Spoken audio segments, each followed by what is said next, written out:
We've got an earlier episode of Carving Up Live on tap for you guys tonight. We got NBA trade deadline stuff. We've got Super Bowl stuff. And Bob Kraft not getting the Hall of Fame, which is an absolute travesty. Get to that later on the show and Carving Up the Context. Also going to discuss Anthony Davis traded to the Washington Wizards. What a steal of a deal by the Dallas Mavericks. Get to that. James Harden traded to the Cavs. Oh, I can't wait to get into that to start the show. Bryson's best 10, my top 10 players in Super Bowl 60 coming up in just 4 days. Get to that obviously later on the show. Jaren Jackson Jr. traded to the Jazz. I don't get this trade whatsoever for Utah. As for Memphis, I think it's a steal. Get to all that. Carving it up on a Wednesday, an earlier Wednesday, is absolutely loaded. So let's drop the beat, baby. Here we go.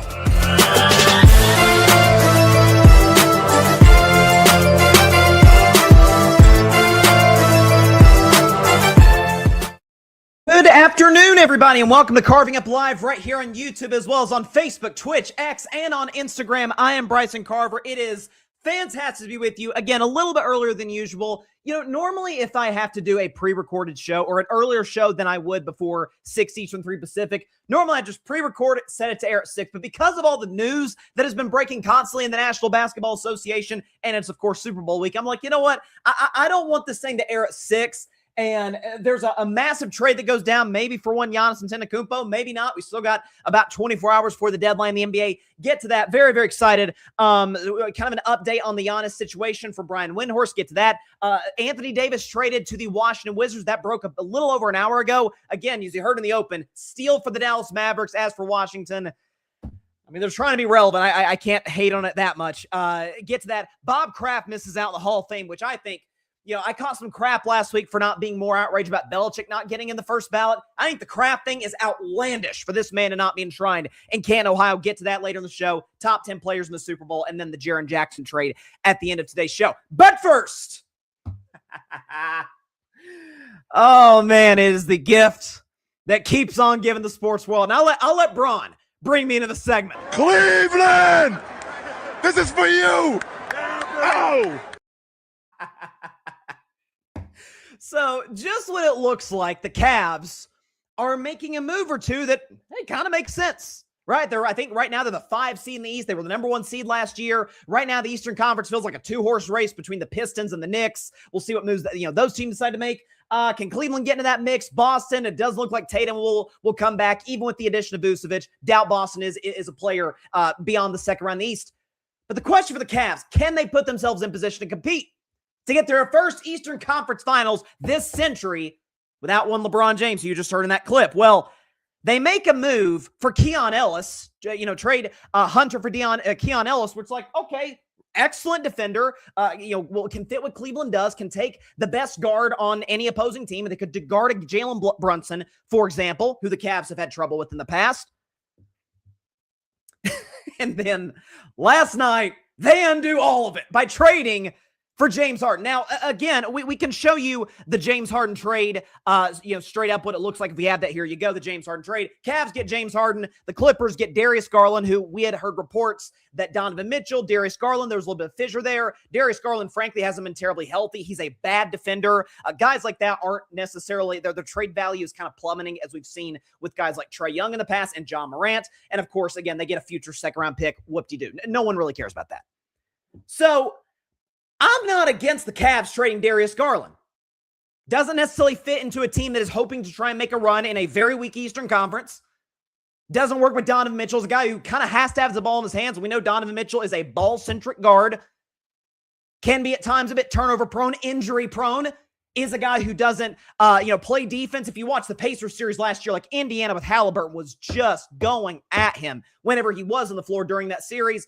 I don't blame the move on for Darius Garland. But for James Harden, for a guy who is quite simply the most notorious choke artist in the history of the NBA playoffs, a guy who's 36 years old, we don't necessarily have to relitigate playoffs by playoffs, all the big game 5, 6, and 7s that he's been bad in, that he's turned the basketball over in, or the fact that he's quit on now 4 consecutive teams in a row with the Houston Rockets, with the Brooklyn Nets, with the Sixers, and then with the Clippers.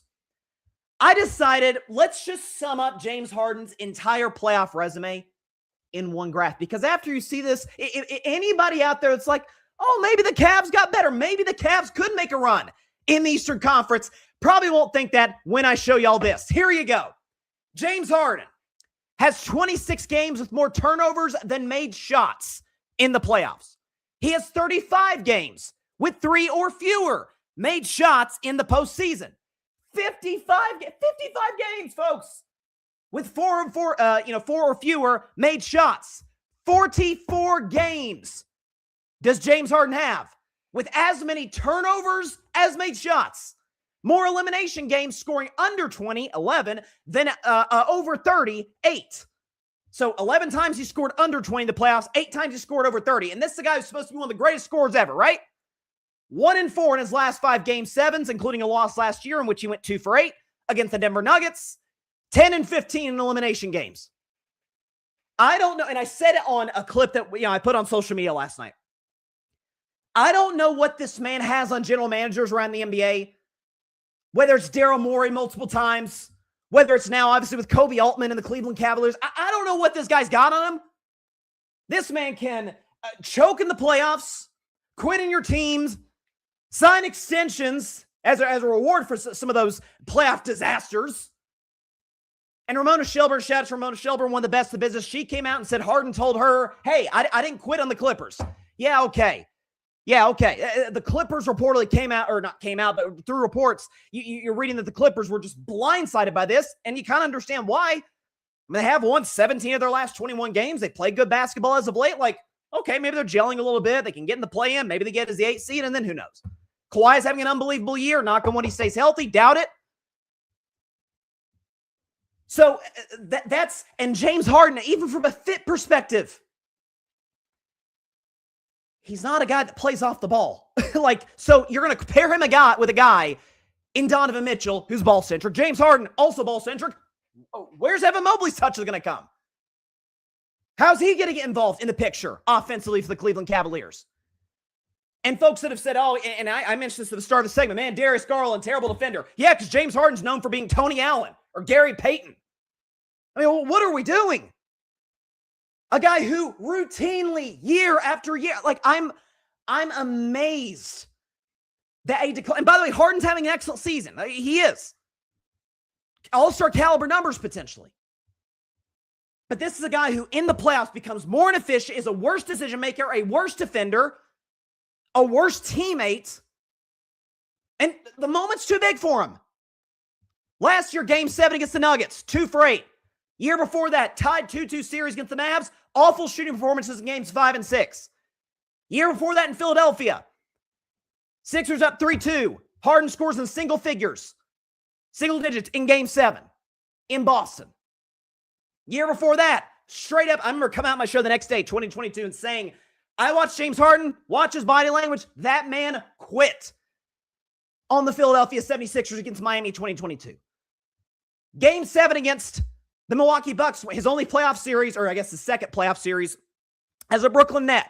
Awful. Kevin Durant goes for, 49? Goes nuclear in that Game 7.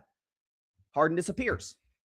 Year before that bubble, under 50% shooting percentage in 2020 against the LA Lakers in that Game 4, down 2-1. 2-2 series with my Golden State Warriors 2019. The whole excuse, man, he just keeps running into the Warriors. Well, Kevin Durant got hurt in that Game 5. The game was close in the third quarter, and Harden disappeared. And then in Game 6, in the game, Steph scored 0 in the first half. Steph goes nuclear in the second half. Harden disappears in the fourth quarter. Multiple careless turnovers, giving the Warriors extra possessions, which Steph and Clay were able to take advantage of. 2018, who can forget, leading the Rockets to the worst shooting performance in the history of a Game 7. 27 consecutive missed three-pointers. 2017, what was he? I think 2 for 11. You're taking 11 shots in a home Game 6 against the Spurs without Tony Parker and Kawhi Leonard. Lose by 39 at home. 2015, you break the single game turnover record. Like this is who this guy is. And the Cavs have deluded themselves into this move, making them anything more than a second-round exit team, which they were going to be to begin with. I'm not against you moving Darius Garland. Honest to God, I'm not.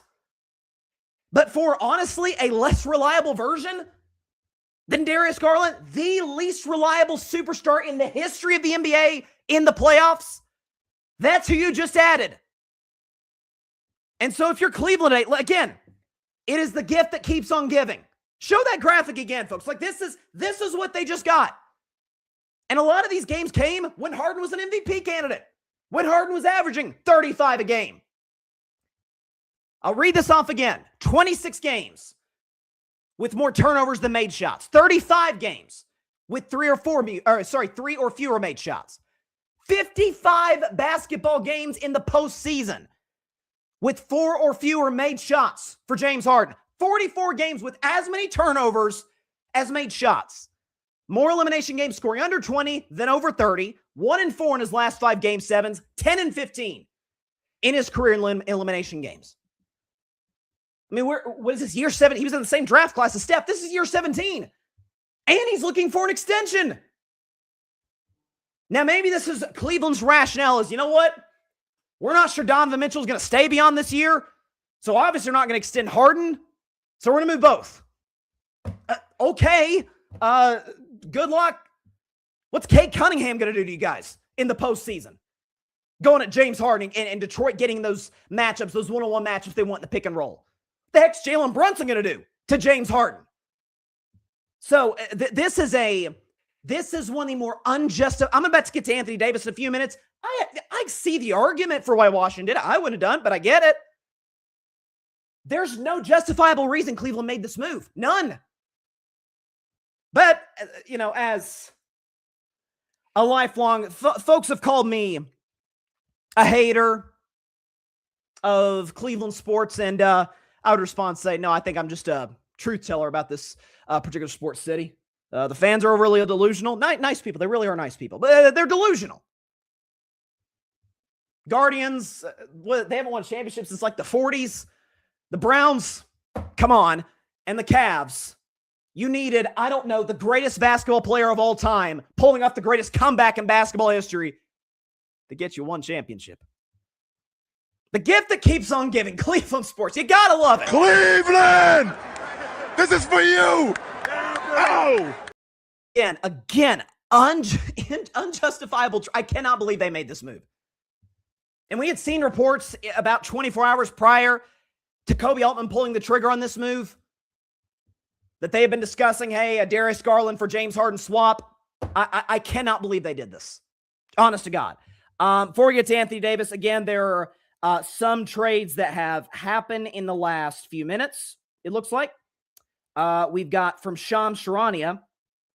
We can pull this up. All right, from Shams Charania. This is about right as we were going live on air. He is reporting, if I can pull up Twitter, which has oddly been slower as late. I'm not sure what's going on. The Chicago Bulls are trading Kobe White and Mike Conley Jr. to the Charlotte Hornets for Colin Sexton, Ousmane Dieng, and 3 second-round picks. Sources tell ESPN. So, and I actually talked shout out to my guy John Rivera, the Fan Perspective.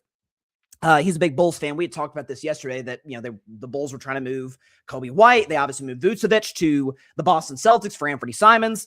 And so I'll tell you what, man, Charlotte's got some momentum. I mean, you see what Colin Knupple's doing right now, shooting the basketball the way he shot it. The Hornets look like they're going to make a push to get in the play-in tournament, which, hey, that's an accomplishment for them. I don't think they've been in the play-in tournament since 2022, I think, when they lost to Atlanta. So, young core they got there. Obviously, LaMelo Ball and those guys. I like it. I think it's a nice move. Kobe White's a good player. Really good player. Now, are they a little guard heavy? Potentially. Obviously, Mike Conley Jr., my guess is they probably buy out his contract and he joins a championship contender. That's, what the feeling around the NBA seems to be. But again, we've got, it's 3:16 Eastern Standard Time now. So we've got a day and 44 minutes before the NBA trade deadline hits. So there very well could be some deals live on the show. Again, this is why I didn't want to pre-record carving it up, because I'm like, I don't want to miss if anything breaks. I don't want to miss it. So there you go. We'll give an update on Giannis in about 10 minutes. But another all-star big got traded literally in the last couple hours or so. Anthony Davis moved from the Dallas Mavericks to the Washington Wizards. In fact, we can show you this trade if we have that. We got a lot of graphics to show. We got that graphic. Here we go. So the Washington Wizards get Anthony Davis, Jaden Hardy, D'Angelo Russell, Dante Exum. The Mavs get a big package. Chris Middleton, A.J. Johnson, Malachi Branham, Marvin Bagley the third, and they get 5 picks, 2 of them being first-rounders, 2026 and 2030, and then 3 second-rounders, 2026, 27, and 29. So real quick, again, look at the bottom right of the screen. You see 2026 first-round pick. Is that what's really important about that is that Washington actually didn't give up their own pick in that deal. I think I could be wrong. I think it's either Houston or OKC pick. Point is, it's going to be a lower first-round pick that Washington is giving up. So essentially what the Vegas odds makers are saying is, hey, Washington's dead last in the Eastern Conference. Washington, they're obviously not playing Trae Young. Even if Anthony Davis were healthy, they're not playing Anthony Davis because there's no point. You're well out of the much playoff, much less play-in chase. Sit those guys and tank for a high pick. You've got Alex Sarr. You got some young pieces that you potentially like. So you could get a lottery pick in this draft, which is projected to be maybe not quite as good as last year, somewhere in that same ballpark. Like Washington feels like they can build a nice core. So bring in all-star veterans, all-NBA veterans. He's past that point in his career, but Anthony Davis, Trae Young, and then try and build around the young core. So if you're Washington, look, you haven't been in the playoffs since, I think, 2018. Since 2021. That was the Westbrook-Bradley Beal season. They got gentlemen swept by the Sixers. Haven't sniffed the playoffs since. They've been one of the drubs of the NBA in the last half decade. So their mindset is, we like the young core we've got. Bring in Trae Young. Didn't have to give up, a king's ransom to get him. Bring in Anthony Davis, gave up multiple picks, but at the end of the day, one of those picks isn't even our own pick, and it won't be a good one anyway because it'll be, late first round, which we know by that point. This is a deep draft, but by and large, the best players are picked in the lottery. Like Nikola Jokic, guys like that, those are the outlier, not the rule. So for Washington, their push is to be relevant. Their mindset is the Eastern Conference has been weaker than the Western Conference for basically the entirety of the 21st century, by and large. We feel like we plug in some of these pieces, Anthony Davis, Trae Young, good pick and roll duo. We can be able to put ourselves in a position to get in the play-in and maybe be the 7 or 8 seed and then see what happens. Now, the question, of course, is that is Anthony Davis going to be healthy? Anthony Davis going into next year, that'll be end of 2027, so that'll be year 15 for Anthony Davis. Let's just say he doesn't exactly age like LeBron James, Steph Curry, and Kevin Durant because he doesn't take care of his body as well as those 3 do. That's why all 3 are still all-stars at this point in their career. So that's, at this point, it feels like kind of a damaged goods type of situation where, yeah, AD can still be productive. AD can still give you, 25 and 11 on his best night. But what was the nickname we gave him on the show a few years ago? Coin flip Davis. You don't know which guy you're going to get any given night. That's number one. Number two, you don't know if he's going to be healthy. Charles Barkley once called him street clothes. Harsh, but there's some truth to that. It's rarely available. And so, and also, what's the development of Alex Sarr going to look like now that you're bringing another big? Like and maybe he can be like a mentor for the young kid. Like, we'll see how that all plays itself out. For Dallas, I absolutely love this move. Love it because, listen, we all know Nico Harris screwed that franchise, and that goes without saying. That it's one of the worst trades in NBA history. I know Lakers fans are starting to sour on Luka, but they're getting a little bit tired of the things that Mavs fans got tired of at times. The atrocious defense, whining every single play with the officials. He's still giving you a near 30-point triple-double a night. He's still indisputably one of the 5 best players in basketball in his prime. Like, it could be worse. Dallas will take him back in a heartbeat. And Dallas loves Cooper Flagg, as they should. Cooper Flagg was by far the best player in last year's draft with respect to guys like Colin Knuppel. They're trying to build around him. And so multiple first-round picks moving forward. Again, the one they got from Washington for this year, again, is not going to be that great of a pick. Because, again, lower first-round pick, it's not going to come from a lottery team. Like, if it were Washington's pick, it's like, oh, okay, here we go. Mavs almost certainly won't be in the playoffs, barring something unforeseen. So they could have that lottery pick and Washington's. That's not the case. And so the final return, if you want to weigh it this way, I guess, is because I saw someone put this on social media, because obviously 4 years ago they had Jalen Brunson and Luka Doncic that did the Dallas Mavericks. And it would appear that if we have this right here, potentially. Yeah, so the return for those guys are 3 first-round picks, Chris Middleton and Marvin Bagley. So, yeah. a contributor to a finals team from 5 years ago with the Milwaukee Bucks. Respect to Chris Middleton. We know injuries kind of sapped whatever he had left in his career.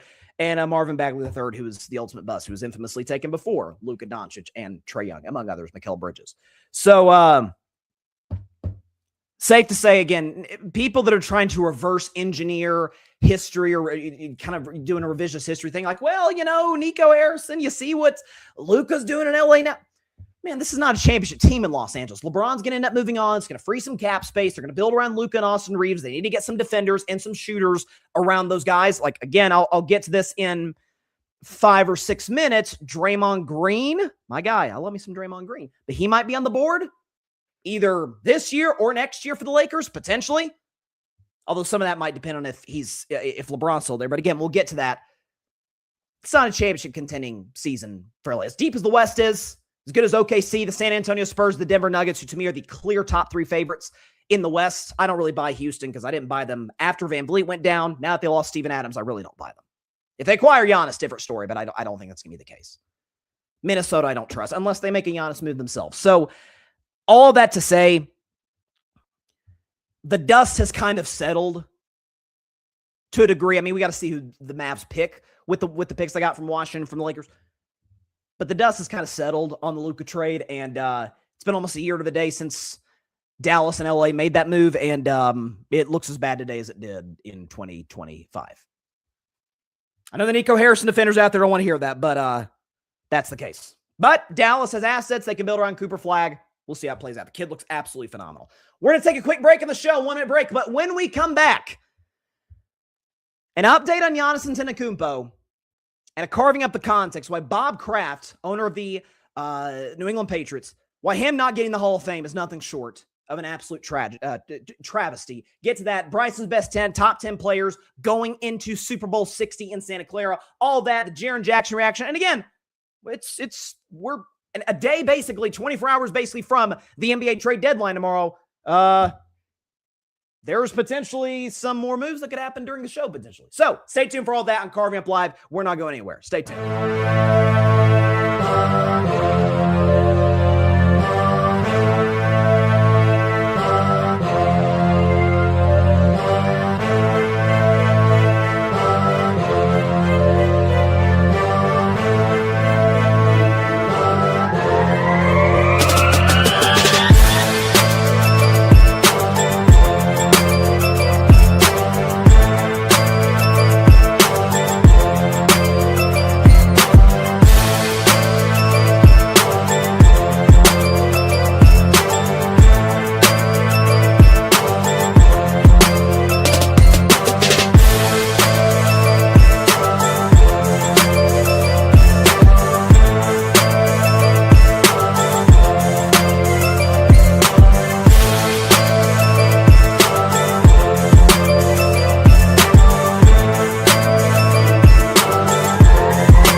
Welcome back to Carving Up Live. Appreciate everybody for stopping by on an earlier episode of the show. Again, normally if I had some things to do during the time that we would normally go live, and be like, okay, I'm just going to pre-record. But the fact that we are 24 hours out from the NBA trade deadline, I'm not going to miss it if anything breaks. And then at 6 o'clock, like, why is Bryson not talking about this? So yeah, obviously we'll be back on air on Friday at the normally scheduled time, 6 p.m. Eastern, 3 p.m. Pacific. But appreciate everybody on the West Coast, early afternoon, and then East Coast. You're probably not, if you're working right now, got not much time left, if I can speak English today, to work the rest of the day. So happy hump day, as that Camel in the Geico commercial used to say. Before we get to our next segment, I do want to issue a reminder. Shout out to everybody who's been able to be a part of buying Carving It Up merchandise. Hit the link. Scan that QR code at the top left of your screen. It'll take you to the website where you can get some Carving Up merch. We got hoodies, we got t-shirts, hats, pants, shorts, bags, stuffed bear. I mean, anything you can possibly think of. Water bottles, coffee mugs. My parents actually got a Carving Up coffee mug, which I really appreciated. All of those things. Scan that QR code right there. It'll take you to the website. You can also check out our other merchandise from the Grid Network, from shows like the All Even Podcast, Boston Sports Summit. I know Tim's excited to go on air tonight. Big Patriots fan. Check out his show. I think he goes on air at 8 Eastern, 5 Pacific, if I'm not mistaken. Check his show out. We got a brand new show, brand new basketball show on the Grid. Check it out. unbelievable shows on this network. Be sure to buy all the merchandise. Saturday Morning Tailgate. We just concluded season 1, last week or a couple weeks ago, but we'll be back this fall. In the meantime, in the off season, get our Saturday Morning Tailgate merch so you could be ready for season 2. We'll probably kick that off sometime in August.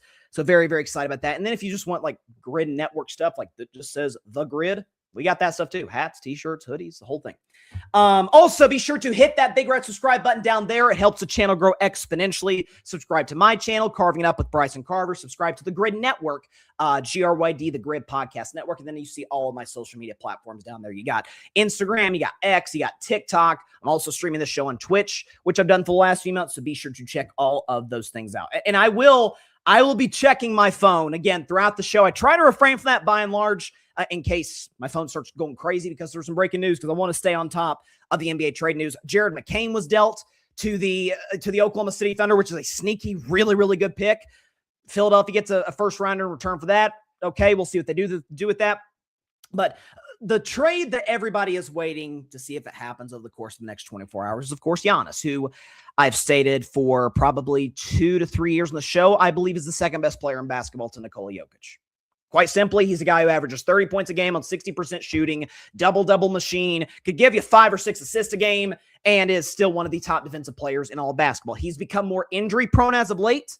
This is year 13 for Giannis, so that is going to come with greater regularity, but at the end of the day, he's still an awesome player in his prime, and teams would be lucky to have him. So we have an update from Brian Windhorst this morning on First Take, who detailed kind of the latest what's going on with Milwaukee's discussions with teams like the Golden State Warriors, the Minnesota Timberwolves, and the Miami Heat. Here's what Wendy had to say this morning on First Take. We all know about how negotiations go. I suspect weeks ago that the Bucks knew that this was going to come down probably to deadline in the last 24 hours. So we still are about to go into that. The Warriors have put everything they can on the table. I am hearing, I would never say that I know everything that's going on. There are lots of conversations I'm not aware of, but I am not aware of the Knicks doing stuff to improve their offer, and they don't have the offer that Milwaukee's going to take. So in my view, unless you have a mystery team, this is a 3-horse race for Giannis, but the choice is really down to the Bucks, and really I think the choice is down to Bucks ownership, because I know that Giannis is ready to move. Giannis is ready to move. These other teams are ready to move. There's ancillary pieces that our teams are ready to move. Is Bucks ownership in the next 24 hours going to say, okay, let's move on from him now? If that answer ends up being yes, you see this. And I think it's going to be interesting also. Draymond Green came out last night and basically said the Warriors have told him he's going if they get a deal with Giannis done, and he's preparing himself for it. And we'll play that Draymond soundbite in just a second. But basically what Wendy's saying is Milwaukee's trying to get this done. Giannis wants an opportunity to compete for a title. There was a piece written recently where Giannis was saying, hey, I'd like to, I forgot who the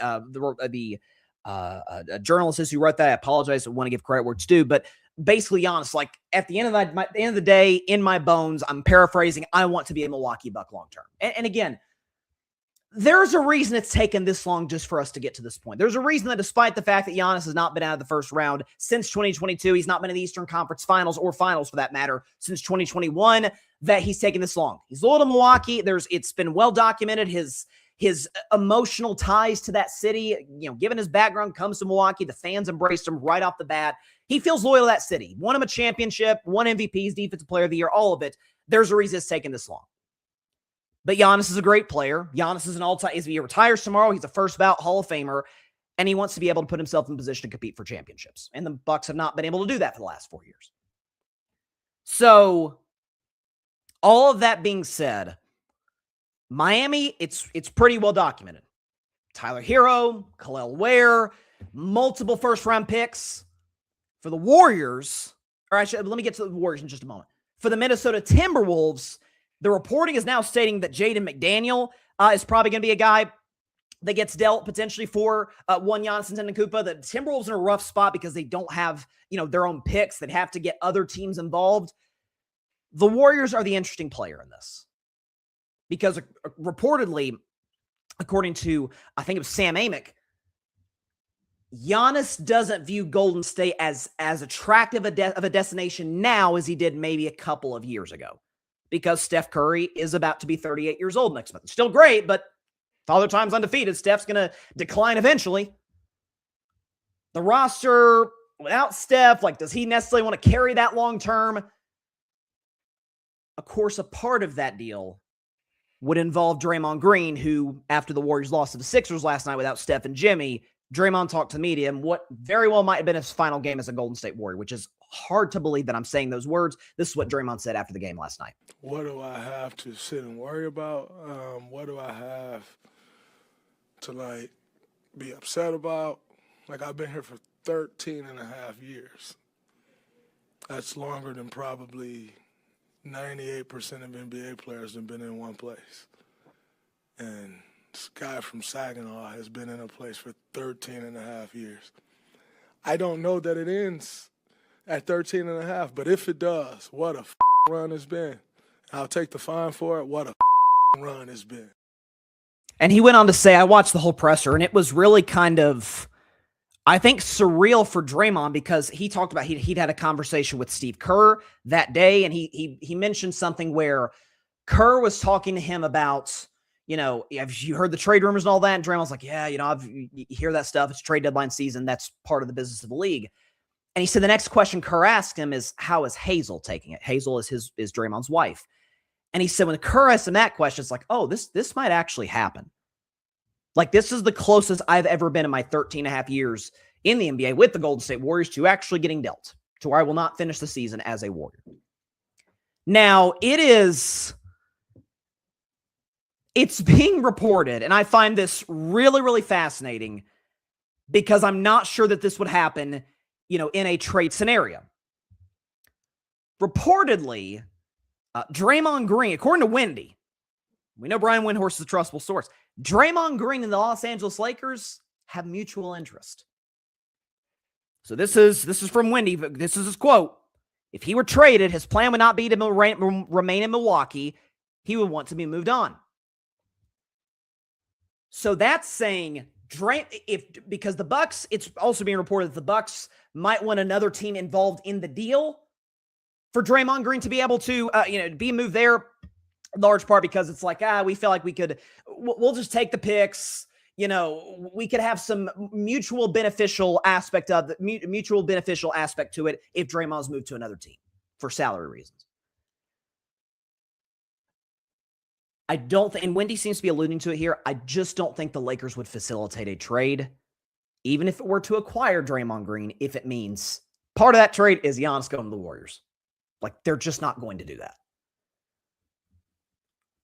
And so is this a situation where, because my thought was, because the reports have been Draymond Green, if he's traded to Milwaukee, he'll sit out the rest of the season. He's obviously not going to play for Milwaukee. They're out of the playoff mix with Giannis. With Draymond Green, they're obviously dead.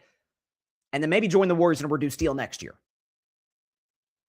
But if LeBron wants to stay in LA, we know Draymond's close to LeBron James, clutch sports, all that. They've been tight for about a decade. That's something he might very well consider. And so that's really the latest we have on Giannis. If I'll be honest, it's the last show I'm doing prior to the deadline. Obviously, we'll be back Friday, and we'll know if Giannis was moved or not moved. We know Giannis is going to get moved in the next 4 months, or 5 months maybe. It's just whether it's going to happen in the next 24 hours or this summer. My gut tells me he does not get moved at all. I think Milwaukee wants to be diligent about this. I think Milwaukee wants to look at all the prospects. They understand that, listen, right now the Warriors had the best deal, but they won't in the summer. There'll be other teams pursuing Giannis Antetokounmpo. The Minnesota Timberwolves, who is Giannis' preferred destination, in large part because A, gets to pair up with Anthony Edwards, B, goes to a championship contender, and C, he goes to a championship contender that hasn't gotten over the hump yet. Whereas the Warriors, they've won before. The Heat have a championship culture. Timberwolves never won in their history. Never been to a finals in their history, even with Kevin Garnett and now with Anthony Edwards. So my guess is they wait till the summer. Obviously, I'm hoping against hope. Joe Lacob, and in particular Mike Dunleavy Jr., makes magic happen, is able to put Steph in position to where he can contend for a championship this year and next year in particular, especially with Jimmy Butler coming back from injury, because the Warriors aren't going to trade Jimmy, according to to Anthony Slater and others. I think he doesn't get dealt. If that's the case, he probably sits the rest of the year. Milwaukee wants to tank for a high pick, and they'll go from there. Got some comments on YouTube by Barry Grant Jr., All Even Podcast. Check his show out AD got sent to basketball purgatory. That's the thing. And again, like I said with the Harden trade earlier in the show, there's no justifiable way you can rationalize that move for the Cavs moving for James Harden, because there's a very hard cap on how far they can go because of how bad Harden is in the playoffs. AD, it's like, man, Washington's been the drugs, and it's why they are basketball purgatory. They've been the drugs for the last 5 years. They haven't even been remotely close to playoff contention. Hey, we've got a young core we like. We've already made the move for Trae Young, bringing in Anthony Davis. The pick we traded for this year, the first-round pick we traded for this year, isn't our own pick, so we could get another lottery player in this upcoming draft, which is really, really good. But they have a 7-seed ceiling next year, if we're being honest. Barry says, Draymond is preparing to take his mission to Mars. Listen, not only is the discussion about whether that was Draymond's last game as a Warrior, which again, if I don't think Giannis is getting dealt, then I think Draymond's going to finish this year as a Warrior. But if not, the question is Draymond going to play another basketball game this year? Because if the Bucks buy him out, will the Lakers want him? Now, I think they should. As bad as that team, or as limited as I should say, as that team is defensively, LeBron's not a good defender of this stage of career. We know what Luke is in that end of the floor. DeAndre Ayton isn't a good, rim protector by any means whatsoever. JJ Redick can coach defense, but he doesn't have the personnel. Draymond Green, as limited as he is offensively and as much as his turnovers this season has driven me up a wall, he can still defend at a high level. Not as high of a level as he used to, not Defensive Player of the Year level, but he can still defend at a high level. And then Barry says, and he's talked about this on the show, this Giannis thing is very similar to the Dwight Howard saga. It's super annoying. And listen, I won't speak for Barry, but he sort of made the point that, okay, you make the move for Damian Lillard, and then you fire Adrian Griffin, and then you obviously bring in Doc Rivers, and they've tried to make some moves here and there, some ancillary pieces, brought in Kyle Kuzma last year, brought in Miles Turner this year to try to appease Giannis. It hasn't worked. My reaction to that is, if you're in a market like Milwaukee and you have a star, a future first ballot Hall of Famer like Giannis, you have an obligation to him to take big swings at his behest. I mean, is that not literally what we criticized the Cavs for years with LeBron James, particularly in his first stint there? Like, crap, you can't do any better than Mo Williams and Zydrunas Ilgauskas? Like, is that, can't go out and swing for Carmelo Anthony or somebody, or Chris Bosh? Like, can you get him somebody?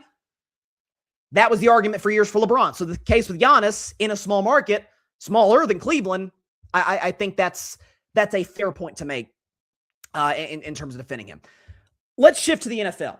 Again, we have all this NBA trade deadline stuff, and then you sometimes forget, oh yeah, the Super Bowl is being played in 96 hours from now. So there's some news we got this week, yesterday in particular, regarding the Patriots. It has nothing to do with their upcoming matchup with Seattle on Sunday. It has everything to do with the fact that their owner, Robert Kraft, is not getting the Hall of Fame. So this is a segment we do every Wednesday in the show, carving up the context. Essentially, I take a story and try and go a little bit deeper and look into the minutia of why something is the way it is. I'm not a journalist. I'm just a sports prognosticator. What do I know, right? It's carving up the context. So, as the head coach of the Colorado Buffaloes, primetime Deion Sanders says, "Give me my theme music."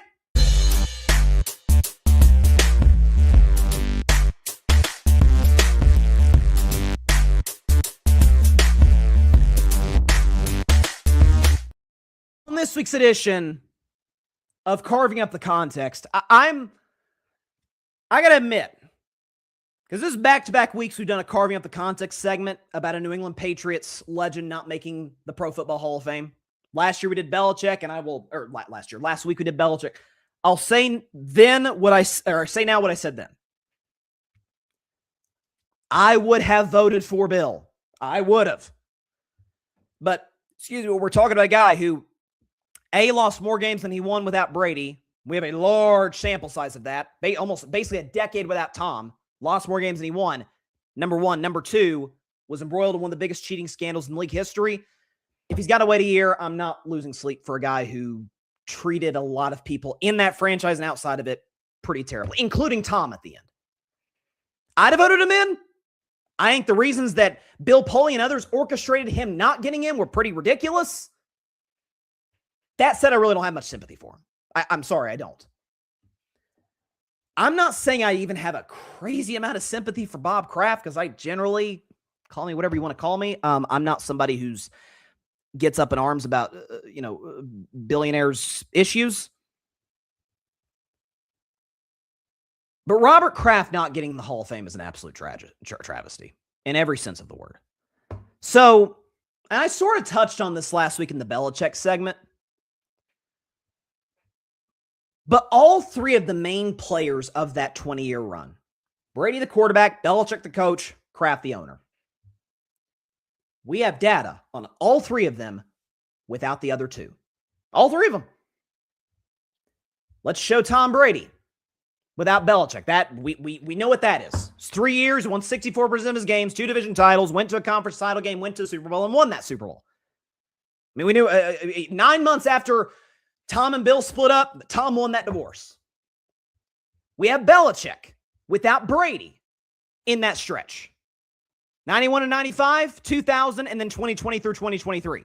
So basically, virtually a decade. Actually, it is exactly a decade.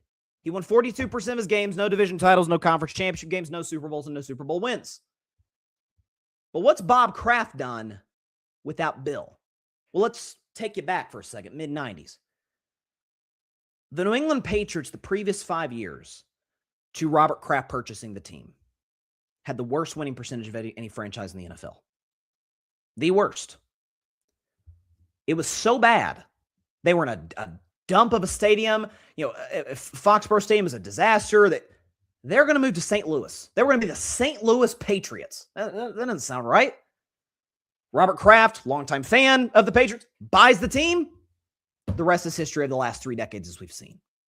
Show Bob Kraft's history without Bill because not bad. Between 94 and 99, and in the last 2 years.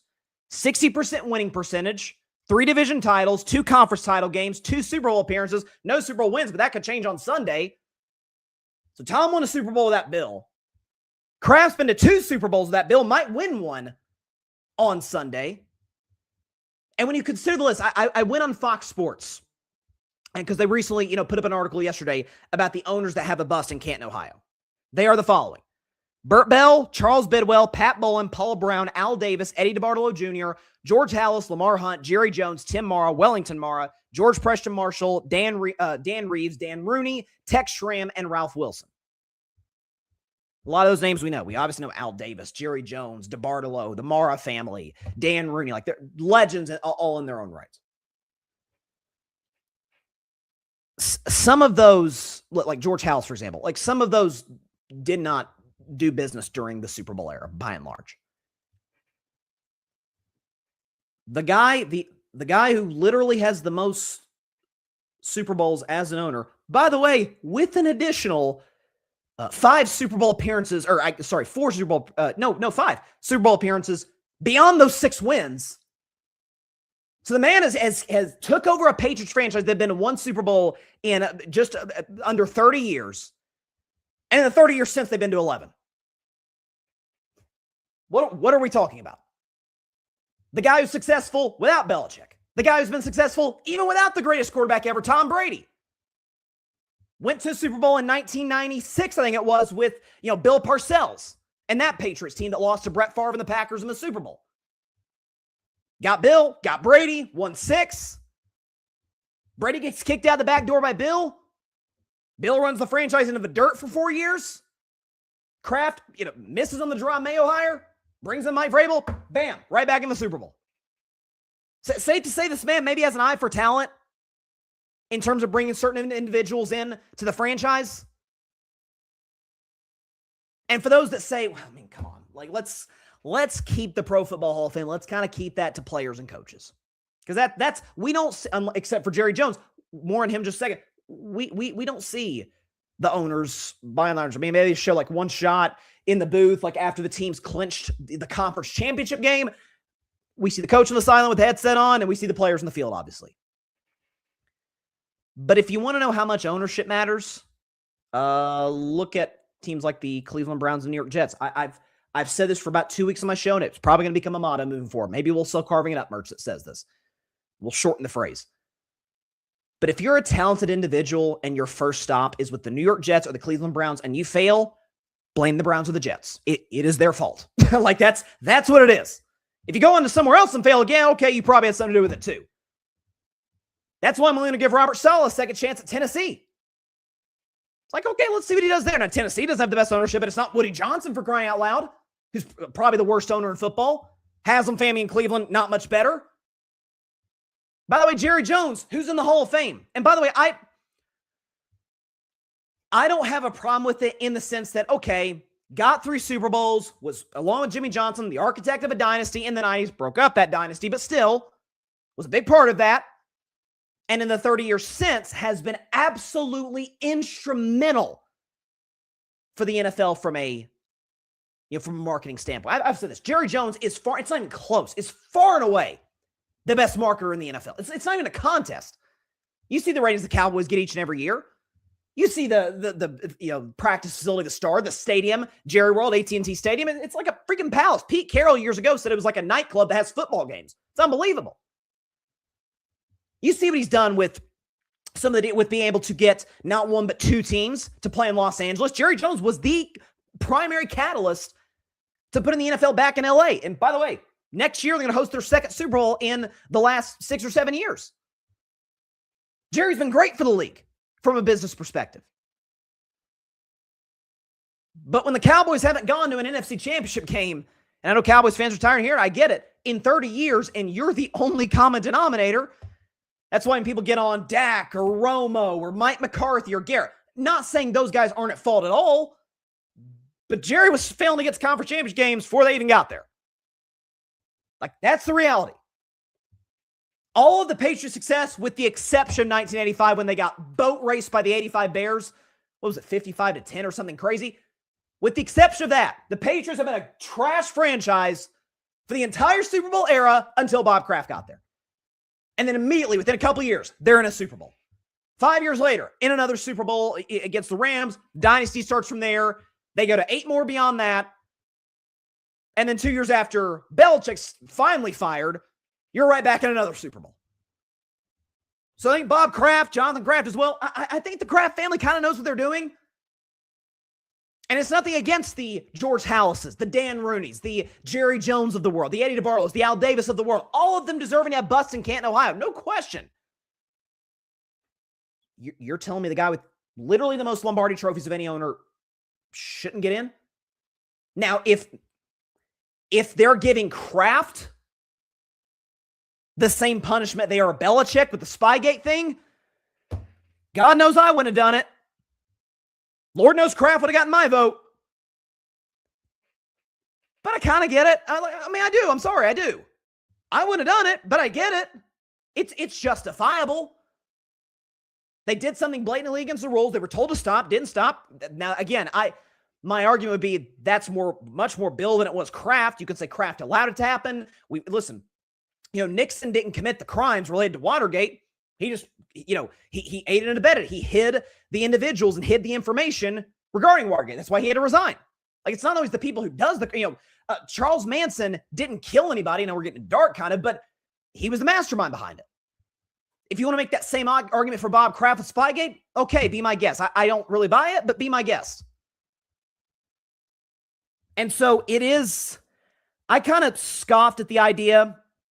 Of like, okay, if Belichick doesn't get in, people are like, well, will Brady get? Like, Brady's going to be first ballot.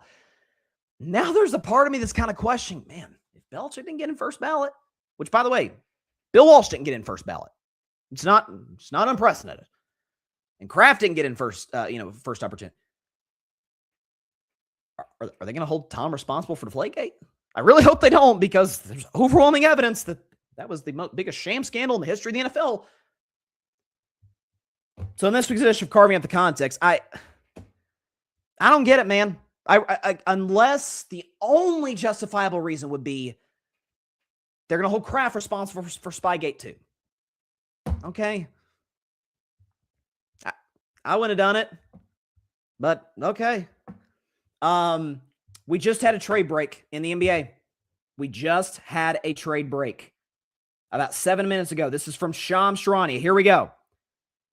The Los Angeles Clippers, Brooklyn Nets, and Toronto Raptors have agreed on a multi-team trade sending Chris Paul to the Raptors and Ochai Agbaji, a 2032 Raptors second rounder, and cash to the Brooklyn Nets. So Chris Paul's going to Toronto. Now, is he going to stay there? I mean, Toronto's a good team. Like, Toronto's going to make the playoffs. The whole idea for Chris going to the Clippers to begin with was, hey, we feel like we can contend for a championship. Obviously, that was never going to be the case. But also, I'm the greatest Clipper of all time. Family's been living in Los Angeles for the last, 8 years since I got traded to Houston in the offseason of 2017.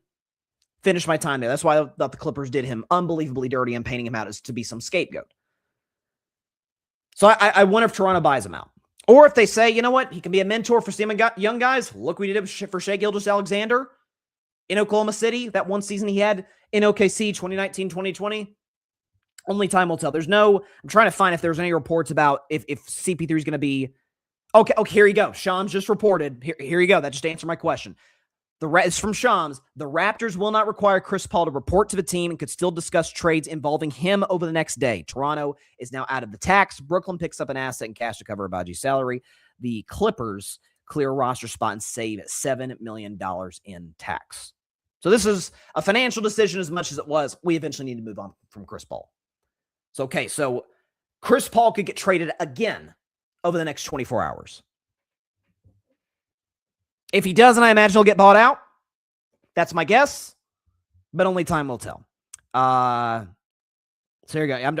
I'm scanning my phone. Doesn't look like we've got anything. We'll see if Ja gets traded. I doubt it. There's some Ja Morant rumors going out there. I don't think that's the case. Okay, let's shift to, we're staying in football, talking about Super Bowl 60. I do this every year at this time. Sorry, I'm checking my phone again. We got anything else? Oh, okay. Real quick, we got an update on the Chris Paul thing. Chris Haynes is reporting that the Raptors are expected to waive Chris Paul. So that's not at all surprising. Because I really don't know what they were expecting to get for Chris. But the Clippers moved him not just to be able to clear that situation, which I think they brought upon themselves, but also to clear $7 million out the books, and they're not out of the tax. And so my guess is I'm curious the teams that'll be interested in Chris Paul. I think the Lakers are a team that could potentially bring him in. He was obviously with the Spurs last year, and I think was good for that locker room. Did they bring him back as like a vet mentor, as like an Andre Iguodala, Udonis Haslem type role? Maybe. Listen, I'm always going to pull for the Warriors to win a title. If Chris Paul gets championship going out, I would be absolutely thrilled for the guy. Absolutely thrilled. Okay, so that doesn't look like we have anything else. So we can go ahead and move on to Bryson's best 10. So I always do a top 10 list of players in the Super Bowl each and every year. And this year's, of course, going to be no different. So let's go and get the background music going.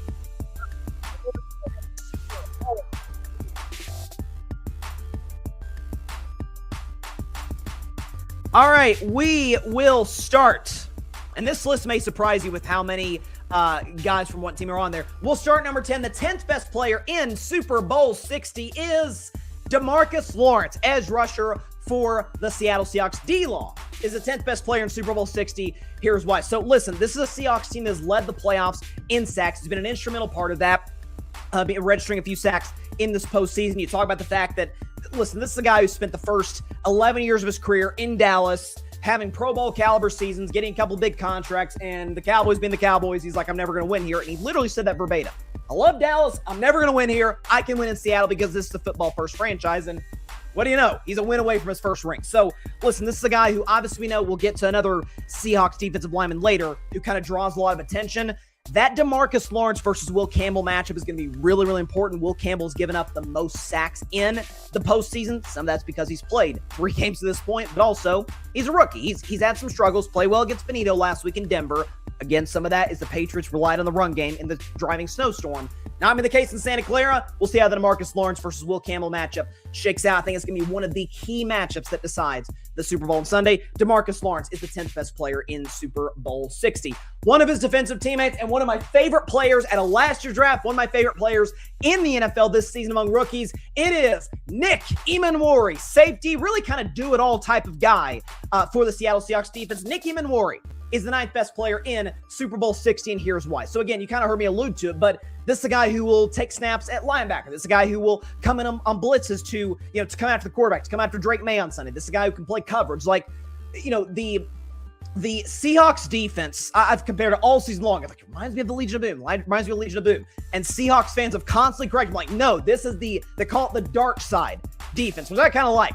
Nick Emenwari is one of the major contributors to it being that. You talk about a guy who was drafted out of South Carolina. He was, to me, and I think it's being validated today, not even close to the best safety in last year's draft. He's validated with that, with Seattle. Miami Down likes to use him all different types of places. I'm really curious to see how Josh McDaniels tries to neutralize him, tries to be able to make Drake May's life a little bit easier with helping him, either whether he's not trying to keep Drake May away from being rushed by Emenwari, whether he's going to play coverage against Diggs, Booty, and others. So this is one of the impact players of the game. If you look at Super Bowl 60 and the Seahawks win this thing, you'll look up and say Nick Emenwari probably had a big night. He is the 9th best player in Super Bowl 60, one of the X factors in this game.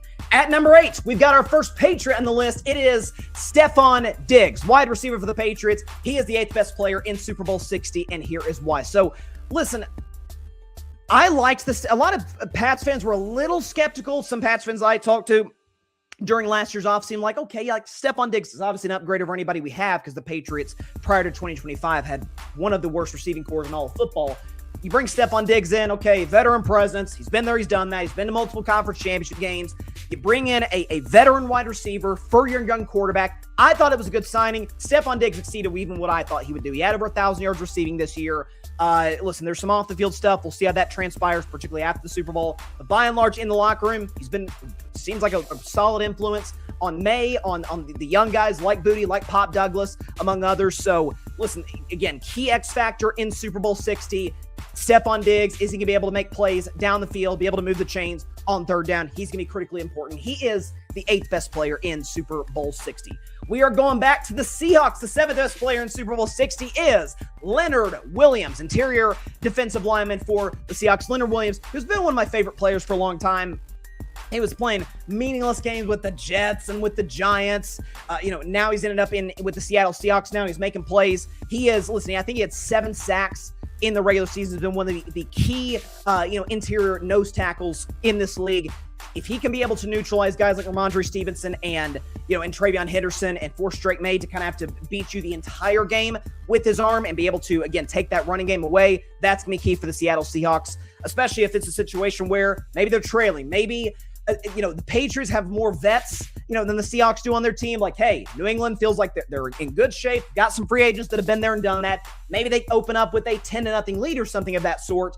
They're going to need Leonard Williams to make a play to be able to neutralize the run and give the ball back to Sam Darnold and that offense. Leonard Williams is the 7th best player in Super Bowl 60. A guy, I will call it right now, among the two, because I have not made my pick yet for the Super Bowl. I want to make that abundantly clear.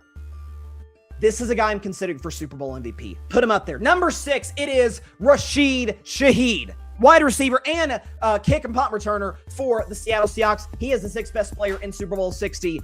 I mean, I don't think I need to tell you why, because you've seen it really the entire second half of the year since the Seahawks acquired him. You talk about that game against the Rams.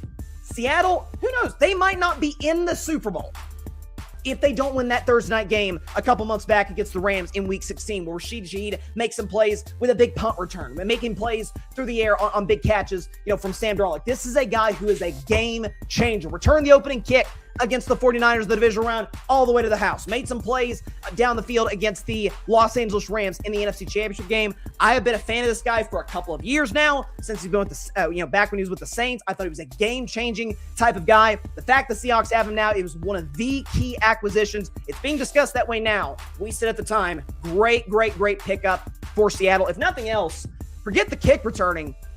Draws at least a little bit of attention away from Jackson Smith-Njigba, who, of course, we'll get to on this list. Rashid Shaheed, game changer, I think has a legitimate chance to be Super Bowl MVP. He is the 6th best player in Super Bowl 60.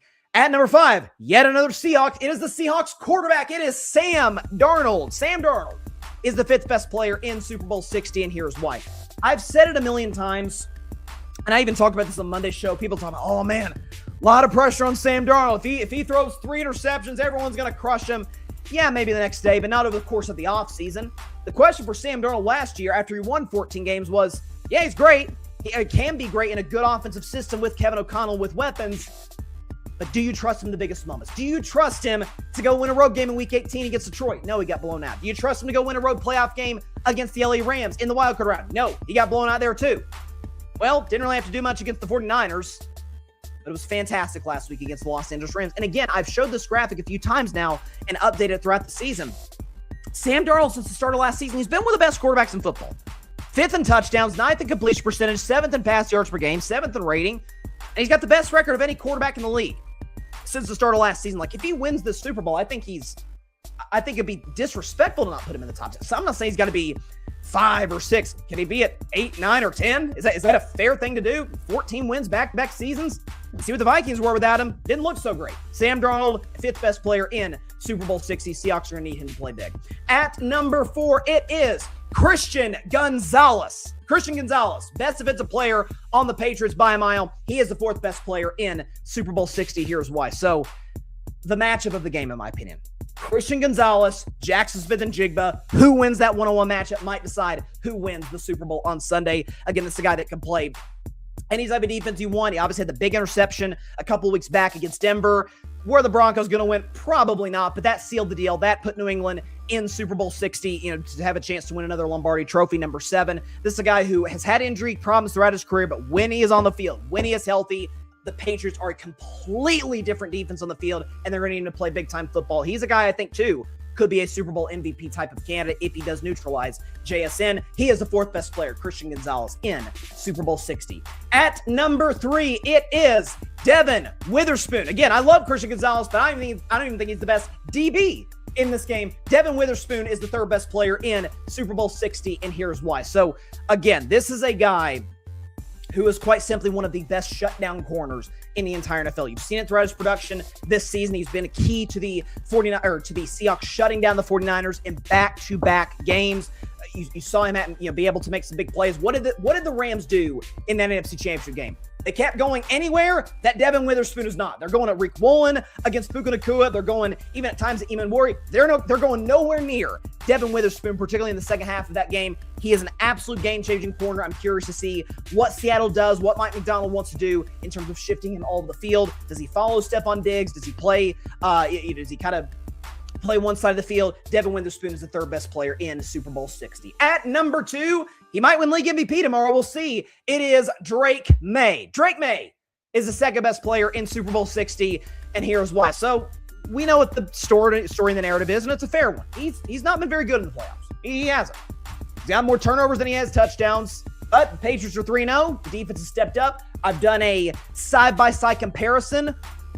Different era, but Drake May's numbers in his first 3 playoff games, almost identical to Tom Brady's in his first 3 playoff games back in 2001. So, there is an element of, okay, playoff jitters. It is year 2. You are, by the way, facing 3 of the 10 best defenses in the entire NFL with the Chargers, Texans, and Broncos. You've won them all. Made some plays with your legs against the Chargers, made a huge play of the game, arguably, to Keyshawn Boutte in the 4th quarter against the Texans. And again, made some plays with his legs to take advantage of that end of first half turnover against Denver a couple of weeks back. We're kind of waiting on that Drake May moment. Boy, would this be as great of a time as ever to do it in Super Bowl 60 with all the world watching. Drake May is the 2nd best player in the Super Bowl. And at number 1, the best player in Super Bowl 60, it is Jackson Smith-Njigba, JSN. Arguably the best wide receiver in football, and I think, without question, the best player in Super Bowl 60. I don't really need to tell you why, because he's almost certainly going to be named Offensive Player of the Year, either him or Christian McCaffrey tomorrow at the NFL Honors. Listen, this is a guy who can run every route in the route tree. He's got amazing hands, got ridiculous speed. He's always, they used to call Julio Jones in high school and college, they used to call him Waffle House. JSN is Waffle House, especially now that he's got Rashid Shaheed with him, and obviously Cooper Kupp. We can't forget about him, the vet presence there. This is a guy who can absolutely break a football game open. Made some huge catches a couple of weeks ago against the LA Rams. If JSN goes off, that's somebody else I think could be in the running for Super Bowl MVP. Jackson Smith-Njigba is the best player in Super Bowl 60. Let's go and look at the list. Top 10 players. Again, it's Patriots fans might be mad at me, and that's fine. I think 7 of the 10 best players in this game are Seahawks. So from 10 to 1, we've got DeMarcus Lawrence, Nick Emenworry, Stephon Diggs, Leonard Williams, Rashid Shaheed, Sam Darnold, Christian Gonzalez, Devin Witherspoon, Drake May, And the best player in this game, I believe, is Jackson Smith in Jigba. We'll come back in just 1 minute on Carving Up Live. When we do, maybe some more NBA trade news. Who knows? We will react to the trade that was made yesterday between the Grizzlies and the Jazz, with the Utah acquiring Jaren Jackson Jr. I don't get this move whatsoever for Utah. Get to that in just 1 minute on Carving Up Live before we get out of here.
Welcome back to Carving Up Live. Appreciate everybody for stopping by on a Wednesday.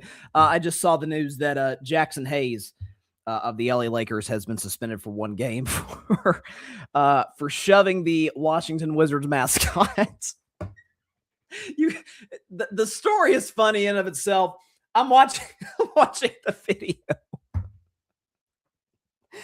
It cuts out. It's clearly from like the arena footage, like to where it goes, like it's on the Jumbotron, and then it shows like the Wizards logo right after that. Man, it's so good. We're not able to generate on the show immediately. Let's see if I can be able to turn my phone and you can see it, because this is absolutely hilarious. Let's see. Here you go. He like grabs him. Looks like his body's slamming the mascot. Oh man, Lakers, man, oh gosh. The fact they thought last year that this guy could be, the starting big on a team that could contend for a championship. I mean, that's why they went out and got DeAndre Ayton, I guess. What the mascot do, man? You're kind of in his way if you watch the video. It's I don't know. Speaking of bigs, we're talking about bigs that are actually good. Jaren Jackson Jr. is one of those guys. He's a multi-time All-Star, Defensive Player of the Year a few years ago. And we know the Memphis Grizzlies are trying to go into a rebuild. They obviously traded Desmond Bane last summer. They're trying to move on from John Morant. Will they be able to? I have no idea. It feels like the Heat are the most likely destination. I mean, if Ja didn't behave in Memphis, you're telling me he's going to behave in Miami? Okay, we just got to see how that plays out. Jaren Jackson Jr., though, in my mind, has been the best player in the Grizzlies for the last few years. He got traded, and we can show you the terms of the deal. Here you go. So, Jazz get Jaren Jackson Jr., John Conchar, Jock Landale, and Vince Williams Jr. Grizzlies get a haul. Players that really don't matter a ton. Walter Clayton Jr., Kyle Anderson, Taylor Hendricks, George Niang. They got 2 first-round picks from 2027 and a 2031 first-round draft selection. I got to admit, man, and I think Jaren Jackson's an excellent player, can get into foul trouble more often than you'd like, but he's an excellent, defensive player and can get his own shot at times offensively. I do not get this trade whatsoever for the Utah Jazz at all. So first of all, Utah's not, they're not going to be a play-in team this year, so they're going to be a lottery team. So they're going to get a good draft pick this year. I get it's 2 first-round picks, 2027, but the guy you add with Keontae George, who's a nice player, by the way, Lauri Markkanen, we'll see if Walker Kessler's back. You think that's going to be good enough to get you to the point to where that one of those picks in 2027 isn't that great of a selection? To where it's like the 16th pick, the 17th pick in the 2027 draft. Memphis got to be like, thank you.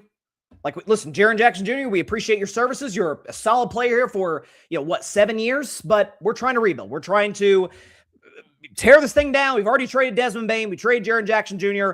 Chances are we'll have to attach a pick with Ja for a team to take on that contract and take on that issue, but we're going into a rebuild as they should.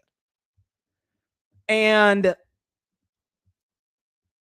you mean to tell me, this is why the trade market is so dang confusing sometimes. You mean to tell me that Luka Doncic, I don't know Anthony Davis is in the deal, but come on. You're telling me Luka Doncic is worth 1 first-round pick and Jaren Jackson Jr. is worth 3? I mean, if the Warriors somehow make a move for Giannis in the next 23 hours, it's going to be, 4 or 5 first-round picks? So Giannis is 2 first-round picks better than Jaren Jackson Jr.? I think there's a little bit bigger of a gap there.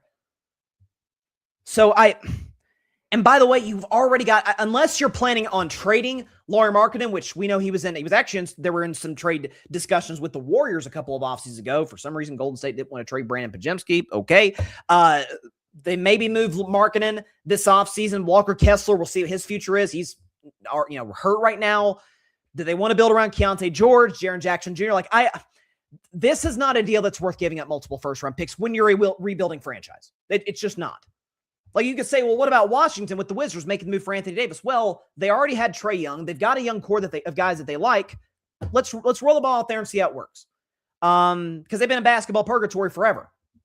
Utah, I think prior to the Donovan Mitchell and Rudy Gobert trades, I think if you go back to the 90, don't quote me on this, but I think if you went back to the 97 finals, that first finals loss to Chicago, to 2022, they had, I think, one of the best records, if not the best record in basketball. They had always been one of the consistent, almost kind of like the Steelers, never good enough to win a title, post Malone and Stockton, but always good, always in the playoff picture.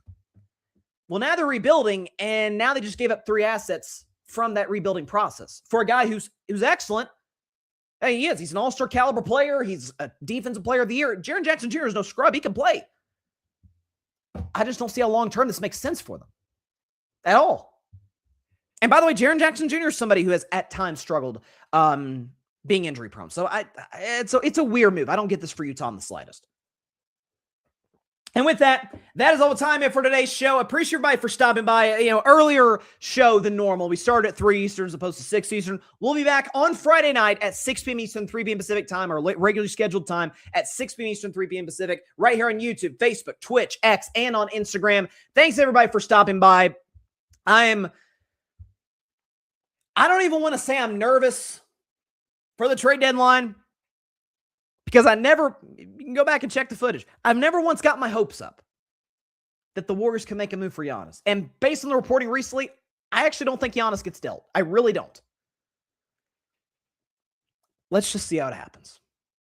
I cannot guarantee you what my move will be on Friday's show. It might be ecstatic. It might be. The only chance I'll be heartbroken is if Giannis gets dealt and the package is less than what the Warriors would have given up. Then I'll be crushed. Then I'll be devastated. I can't guarantee anything. We'll see what happens. All right. Have a great week, everybody. We'll see you on Friday. We got Super Bowl prediction shows. We got reaction to Hall of Fame announcements, award announcements, MVP, all that. Subscribe to Carving Up Live. We really appreciate it. We will see you on Friday. Stay safe out there. God bless y'all. And peace out. Come on, Dunleavy. We believe in you. Come on. Thanks so much for watching the show on YouTube, and be sure to go click that big red subscribe button and check out the other clips and full shows from Carving It Up Live, as well as our other incredible content creators here on the Grid Network.